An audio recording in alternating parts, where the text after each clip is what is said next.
ఒక ప్యాన్‌లో 2 table spoon oil add చేసుకోండి. కరివేపాకుని సన్నగా కట్ చేసి యాడ్ చేసుకొని 2, 3 పచ్చిమిరపకాయలని సన్నగా కట్ చేసి ఒక 30 సెకండ్స్ ఫ్రై చేసుకోండి. ఒక ఆనియన్‌ని ఫైన్‌గా చాప్ చేసుకొని ట్రాన్స్పరెంట్ అయ్యే వరకు ఫ్రై చేసుకోండి. స్మాల్ టమాటోని ఫైన్‌గా చాప్ చేసి half teaspoon salt add చేసుకోండి. టమాటోస్ ఒక 2 మినిట్స్ ఫ్రై చేసుకోండి. ఒక మీడియం సైజ్ క్యారెట్‌ని సన్నగా కట్ చేసుకోండి. క్యాప్సికమ్ సన్నగా కట్ చేసి ఒక 2 మినిట్స్ హై ఫ్లేమ్‌లో టాస్ చేసుకోండి.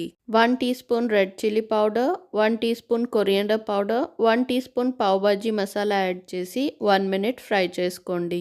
6 ఇడ్లీస్‌ని 4 పీసెస్‌గా కట్ చేసి యాడ్ చేసుకోండి. ఒక 5 మినిట్స్ మీడియం ఫ్లేమ్‌లో ఫ్రై చేసుకోండి. కొరియండర్ లీవ్స్‌ని సన్నగా చాప్ చేసి వేసుకొని ఒక 1 మినిట్ ఫ్రై చేసుకోండి.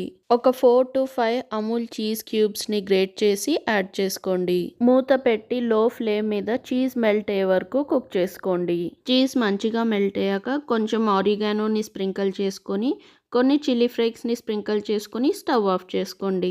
మీకు ఈ రెసిపీ నచ్చితే please like, share and subscribe.